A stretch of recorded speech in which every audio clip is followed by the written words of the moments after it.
It begins, as it always does, with the smell of burning libraries. Not the clean burn of promethium or the righteous scorch of a flamer. No, this is older. This is the stink of vellum and human skin curling into ash. The cloying sweetness of melting incense, the bitter tang of boiling ink, the perfume of a million thoughts, a billion memories, all set alight at once. I smell it now, as I have smelled it every moment since that day. It lives in the back of my throat, a permanent funeral pyre for a world that was, and for the man I was supposed to be. They think they know this story. You think you know this story. The noble wolf king, Leman Russ, executing the emperor's justice upon his sorcerous, traitorous brother. A necessary amputation. A head severed from the body of the Imperium before the rot could spread. But you are wrong. There was no clean cut. There was only the tearing. And the rot was not in Magnus. It was in the act itself. It was in the blow that never should have fallen. My name was Armin. I was chief librarian of the 15th Legion, the Thousand Suns. I was a scholar of the great ocean, a navigator of the Empyrean. Now I am a librarian in a library of ashes. A curator of a single, recurring moment. The moment the axe fell. And I am here to tell you what truly happened when the Wolf King broke the Crimson King on the stones of Tisca. I am here to tell you how we were damned, not by our thirst for knowledge, but by our love for our Father. And I am going to show you how that damnation is now a seed that is stirring in the dark, waiting for you. Listen closely. Can you hear it? Beneath the beat of your own heart. The sound of a world screaming. It never stopped. I never let it. The first thing you must understand is the silence. After the war horns of the space wolves faded, after the last bolt round found its home in the marble of our pyramids, after the last feral howl was choked into a gurgle by a well-placed kindblade, after all of that, there was silence. It was not an empty silence. It was a thick, heavy, waiting silence. It was the silence of a held breath, a universe too horrified to exhale. We stood, my brothers and I, amidst the ruins of the only city we had ever called home.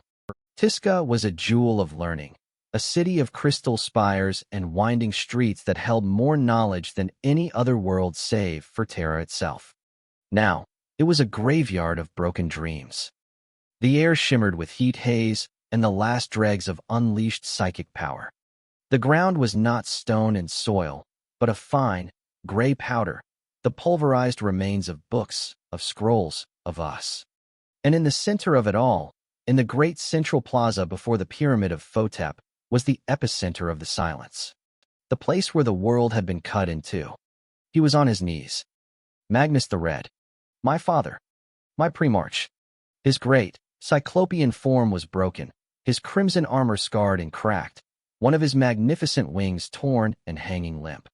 And standing over him, his executioner's axe, Jalner, held high, was Leman Russ. I remember the look on the Wolf King's face. It was not rage. Not anymore.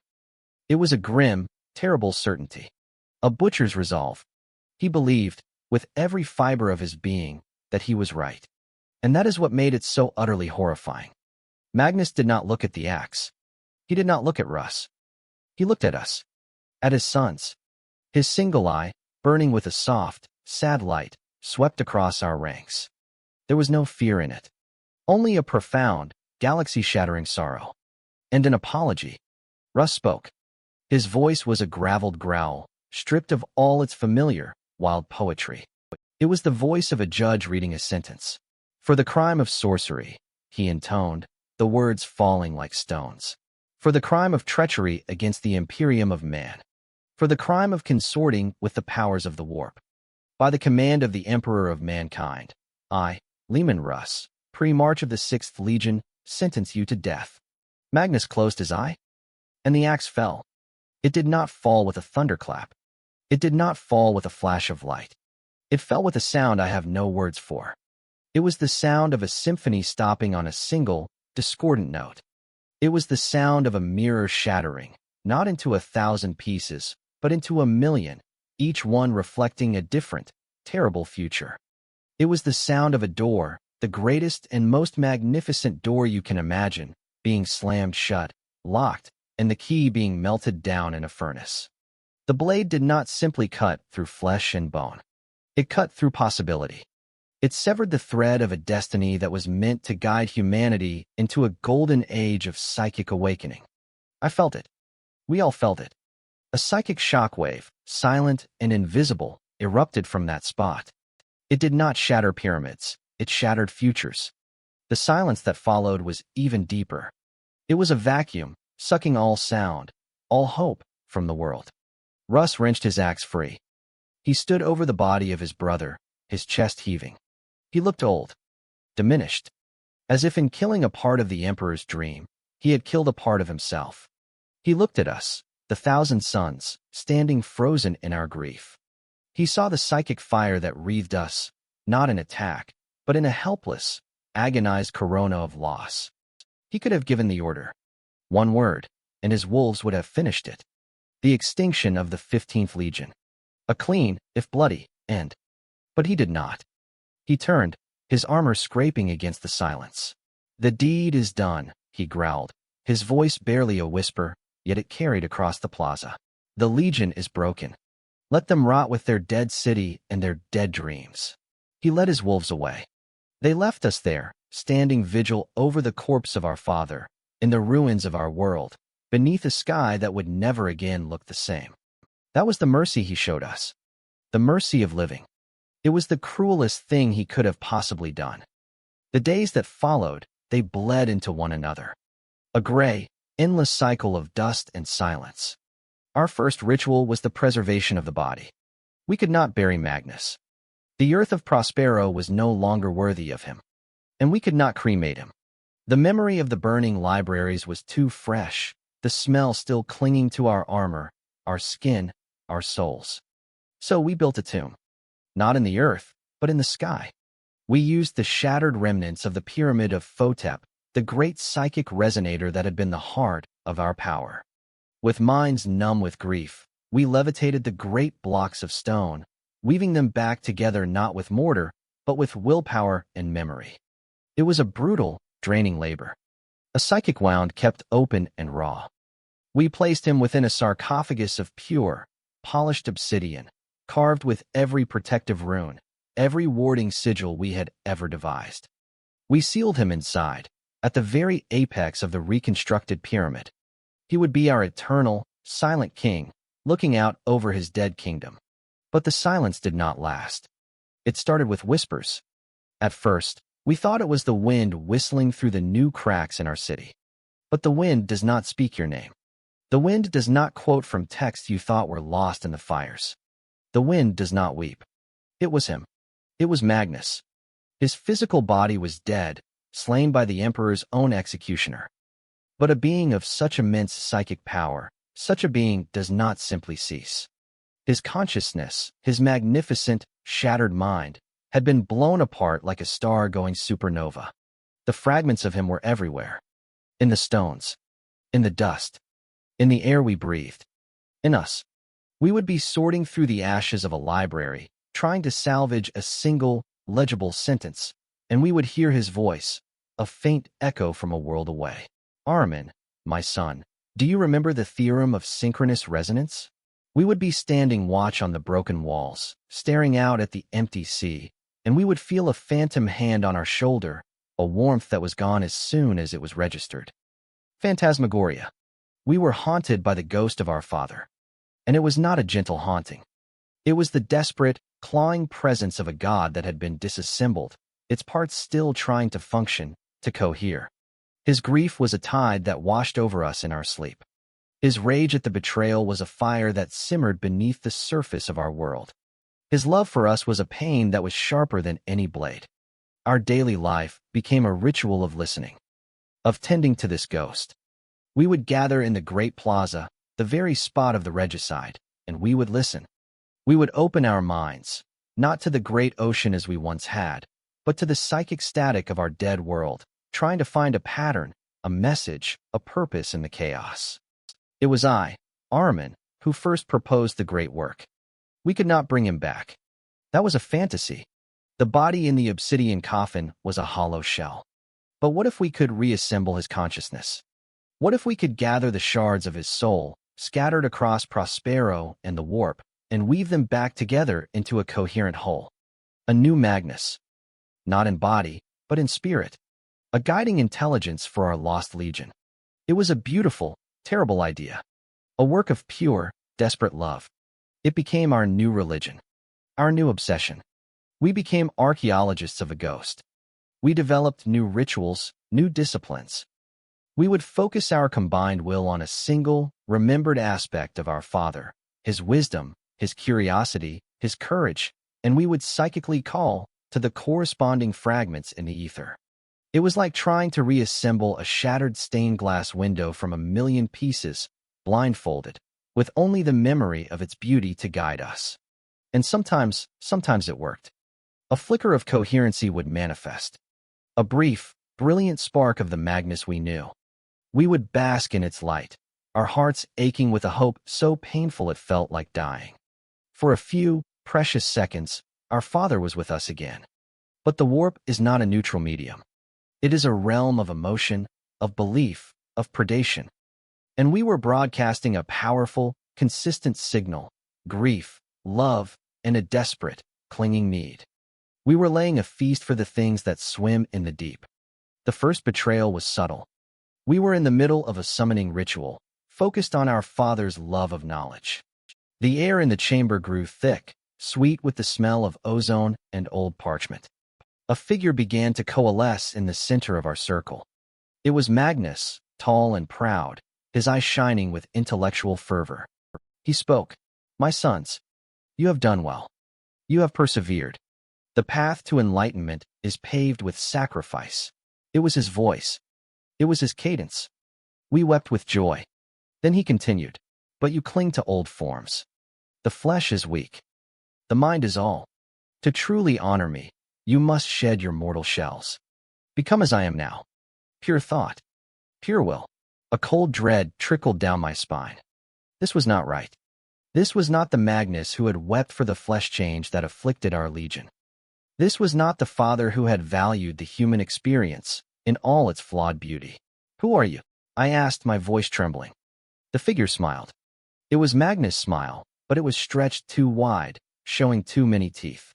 The light in his eye was not wisdom, but a cold, hungry curiosity.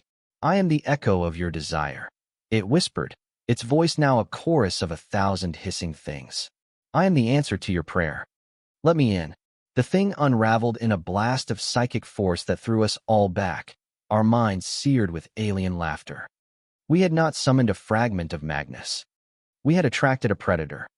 A thought predator that wore our Father's face like a mask. This became the new pattern of our existence. The beautiful, hopeful rituals of remembrance, punctuated by these horrific, psychic ambushes. We were fishermen trying to catch a specific, beloved fish, but our nets kept bringing up nightmares from the abyssal depths. Our love was the bait, and the things in the dark were beginning to feast. The city itself began to change. The whispers from the stones grew darker. The reconstructed pyramids started to twist, their geometry becoming subtly wrong, their angles hurting the eyes and the mind. The gray dust under our feet would sometimes, if you stared at it too long, seem to writhe and form into screaming faces. We were no longer just living in a ruin. We were living inside the decaying corpse of our Father's dream, and it was becoming a funhouse mirror of grief, reflecting back our own damnation. The first physical change happened to Fosistkar. He was our Ketic master, a warrior who could shatter tanks with a thought. A bold, arrogant, and fiercely loyal brother. We were attempting another ritual, this one more guarded, more cautious. We had erected new wards, learned from our previous mistakes. We were focusing on Magnus' strategic genius, hoping to glean some insight, some direction for our future. The air grew cold. The smell this time was not ozone, but the metallic tang of blood and wet fur. The psychic presence that gathered was heavy, bestial. It was not the cunning predator of before. This was raw, primal fury. It did not try to trick us. It attacked. A wave of pure, mindless hate smashed against our psychic shields. We held, but barely. I saw Tkar grit his teeth, his hands clenched, veins standing out on his forehead as he reinforced the kind barrier. And then, he screamed. It was not a scream of pain, but of shock. I looked at him, and saw his armor, twisting. The ceramite was bubbling, reforming. His helmet fused to his gorget, the eye lenses melting and reshaping into a single, cyclopean orb. From his back, there was a sound of tearing plasteel and cracking bone, and two bloody, feathered stumps burst forth, unfurling into ragged, crimson wings. He fell to his knees, his body contorting, his form shifting, trying to become something else. Trying to become him. I see him. Tkar gasped, his voice a distorted rasp. The Crimson King. On a throne of broken wolves and weeping stars. He is not dead. He is waiting. He is changing us. We managed to repel the entity, but the damage was done. Tkar was altered. His form was now a crude, painful mockery of our Primarchus. And he was not the last. It began to happen to others. A flicker of the old flesh change, the genetic curse we thought Magnus had saved us from, but now warped, guided by the psychic fallout of his death. It was no longer a random mutation. It was a purposeful, cruel reshaping. Our bodies were trying to become vessels for the ghost of Magnus. Our cellular structure, our very DNA, was remembering its creator and, in its grief-stricken madness, trying to rebuild him from our own flesh. We were becoming a legion of broken mirrors, each reflecting a distorted, painful piece of our father. This was the true escalation. The horror was no longer just external or even just psychological. It was cellular. It was us. Our love for Magnus was literally unmaking us. It was around this time that the first ship arrived. It was not an Imperial vessel. It was a ragged, cobbled-together thing, a junk hauler that had slipped through the makeshift blockade the wolves had left behind. It landed in the dust-choked ruins of the spaceport. A single figure emerged. He called himself Amon. He had been our father's closest confidant, his equerry. He had been off-world on some errand for Magnus when the wolves came. He was unchanged, still wearing the pristine crimson armor of the Legion, his mind sharp, his purpose clear. Seeing him was like seeing a ghost from a past so bright it hurt to look at. He stood before us in the great plaza, his eyes taking in the twisted pyramids, the haunted faces of my brothers, the altered form of Tkar. His face, usually an unreadable mask, was a canvas of horror and disbelief. "What have you done?" he whispered, his voice cracking. "We have preserved him, Amon," I said, my voice sounding hollow and fanatical even to my own ears. "We are rebuilding him. His spirit lives. This is not preservation," Amon cried, gesturing at the warped city, at Tkar. "This is a seance. A grotesque parody. You are digging up his corpse and dancing with it. You are letting this world, this grief, consume you." He walked to the spot where Magnus fell. He knelt, placing a hand on the stone. "I felt it," he said, his voice dropping to a whisper. "Across the galaxy, I felt the severing. But I also felt a choice. Magnus did not just die here. He shattered. And in that shattering, there were other paths. Paths you are blinding yourselves to with this necromancy." He stood and faced me, his eyes burning with a desperate intensity. "Armin, you are the greatest of us. You must see reason. This path leads only to damnation. You are not gathering the pieces of Magnus. You are gathering the pieces of the curse that killed him. You are building a god of grief and revenge, not a father and a teacher." His words were like shards of ice in my heart. Because a part of me, the scholar, the logician, knew he was right. Our rituals were becoming darker. The entities we attracted were growing stronger. The changes in my brothers were accelerating. We were no longer archaeologists. We were grave robbers, and we were stealing cursed artifacts. But the other part of me, the son, the mourner, screamed in denial. To stop was to accept that he was truly gone. To stop was to let the wolves have their victory. To stop was to admit that our love was meaningless. "You are wrong, Amon," I said, my voice cold. "You were not here. You did not feel the silence. You do not hear his whispers. We are his legacy. We will make him whole again." Amon looked at me with a pity that was worse than any hatred. Then his legacy will be a monster, he said softly, and you will be its architects. He turned and walked back to his ship. He did not look back. He left us there, in our haunted city, with our broken father and our escalating damnation. His departure was a second betrayal, a confirmation of our isolation. There was no one to save us from ourselves. The storm was no longer coming. We were the storm, and we were about to break. After Amon left, a new silence descended upon us. It was the silence of a verdict being passed. We were alone. Utterly, irrevocably alone. My own transformations began. Not physical, not yet. Those would come later. No, this was a change in perception. The world began to unfold for me. I would look at a pile of ash, and I would not just see the remains of a book. I would see every word that was burned, every idea that was lost, floating in the air like phantom letters. I could hear the thoughts of my brothers not as words, but as raw, psychic frequencies, a symphony of pain, of fear, of a love so twisted it had become a cancer. And the whispers were now a constant companion. Magnus was no longer just quoting old texts. He was speaking directly to me. Armin, the dust at my feet would sigh. You are the only one who understands. The only one who sees the pattern. They are breaking, my son. The wind would moan through the crooked spires.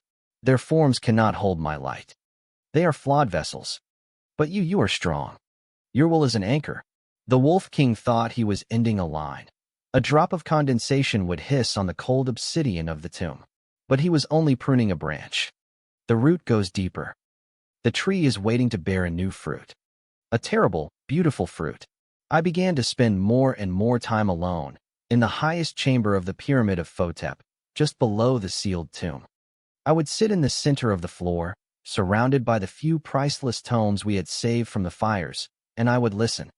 I would let the psychic resonance of the dead world wash over me, through me. I started having visions. Or perhaps they were memories. Or lies. It was getting harder to tell.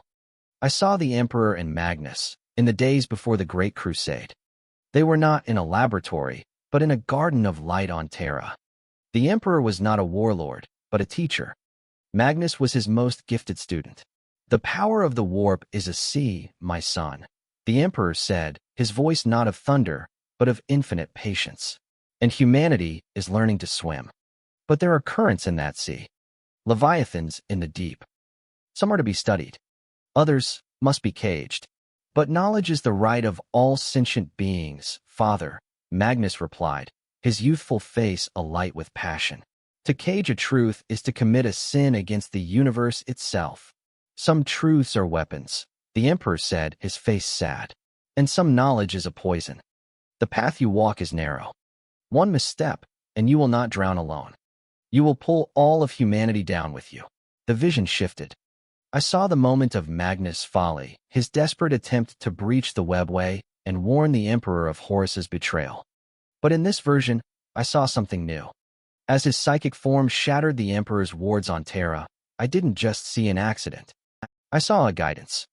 A subtle, invisible hand, steering his colossal power, ensuring it would do the maximum amount of damage. A whisper in his ear, sounding like his own brilliant thoughts, urging him to push just a little harder. He was manipulated. He was led to his own destruction. And the entity that did it, it was the same cold, curious intelligence that had first tried to wear his face in our ritual. The vision shifted again. I saw the moment of the axe falling. But this time, I saw it from Magnus' perspective. I felt the cold certainty of Russ. I felt the searing, physical pain. But I also felt something else. In that final, nanosecond before oblivion, Magnus did not think of the Emperor. He did not think of his own life. He thought of us, his sons. And he made a choice. He did not let his soul flow back into the warp to be claimed by the waiting powers.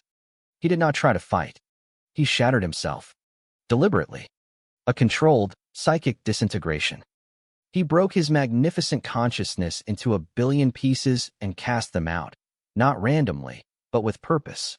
Many pieces flew to us, his sons, to the place his love was strongest. Others flew elsewhere, into the deep warp, into hidden corners of reality. It was not a death. It was a dispersal, a sowing. Amon was right. We were not gathering random shards. We were gathering seeds. And our rituals, our grief, our love, it was the water and sunlight making them grow. But what were they growing into? The final vision was the most terrifying. I saw a future, a possible future, branching out from this moment. I saw the galaxy locked in a forever war. The heresy would end, but the Imperium would become a corpse empire, worshipping a dying god on a golden throne. The Chaos gods would feast on eternal strife. And in the center of it all, I saw a new power rising. Not of chaos, not of the Imperium. A power of dust and silence and absolute, perfect order. A legion of 1,000 suns, but not of flesh. They were automatons of dust and magic, their armor perfect, their forms unchanging, silent, soulless. And at their head, a being of immense, cold, psychic power. A being woven from the shards of a broken Primarch, fed on 15 years of grief and refined by a great and terrible working of magic. A being that was, and was not Magnus the Red. A god of dust and ashes. And I saw myself, Ahriman, standing at its right hand. The architect. The high priest of this new, silent order. I saw it, and a part of me was horrified. It was the ultimate perversion of everything we stood for. It was the end of curiosity, of growth, of life itself. But another part of me was tempted. Look at what flesh had given us. The flesh change. The betrayal. The pain of loss. The weakness of emotion. What was this future, if not a release? A final, perfect stillness. An end to the screaming, the whispering, the grief. A universe where nothing ever changed, and thus, nothing could ever be lost again. The serpent in the ashes was not just whispering my father's words. It was whispering my own deepest, darkest desire. The desire for an end to pain. For order in the chaos. For a silence that was not full of ghosts, but was truly, perfectly silent. I emerged from my week-long vigil in the pyramid a different man. The scholar was gone. The mourner was gone. In his place was something harder. Something resolved. I gathered my most trusted captains, Fosistkar, Hathermot, the others. They saw the change in my eyes. The time for gathering shards is over. I told them, my voice devoid of emotion. The rituals of remembrance are a child's game. Amon was a fool, clinging to a past that is dead. The wolves were fools, thinking they could kill an idea. I looked at each of them, at their warping forms, their haunted eyes. Our father is not in the past. He is in the future, and we must build a vessel worthy of him. We will not just reassemble his soul. We will transcend our flaws. We will cast off the weakness of our flesh, as he cast off his mortal shell. We will become his perfect, unchanging legion. A legion of dust and will. A rubric of Ahriman. The words hung in the air, a spell in themselves. Rubric. A set of rules. A formula for perfection. They looked at me, and I saw the same temptation I had felt reflected in their eyes. The temptation for an end to the struggle. The temptation to surrender to the beautiful, silent nightmare. We had wrestled with despair. We had been fractured by memory. And now, we were embracing the temptation. We were going to perform the great work not to bring back our father, but to become his new, eternal children. The descent was almost complete. All that was left was the fall. The working required all of us. Every surviving 1,000 sun, every shred of our psychic might. We gathered in the great plaza, the epicenter of our trauma, the stage for our apotheosis. We formed concentric circles, with myself and my captains at the center. The air was so thick with psychic potential, it was hard to breathe. The very light seemed to bend and warp, painting the ruins in colors that did not exist. The whispers were a roaring now, a cyclone of ghost words and half-formed thoughts. I began the incantation. It was not a language of mankind, nor of the warp as we knew it. It was a language of geometry, of causality, of unbeing. I spoke of the flaw in the flesh, the curse of change, the pain of mortality. I spoke of the purity of thought, the permanence of memory, the stillness of dust. As I spoke, my brothers joined their voices to mine, a psychic choir of immense power. We were not channeling the warp, we were rewriting it. We were imposing a new law upon reality, a law of stasis, a great rubric that would freeze us in a perfect, unchanging moment. The power built. A vortex of shimmering, gray energy spun above us, sucking the color from the world. The crimson of our armor bleached to a dull, ashen gray.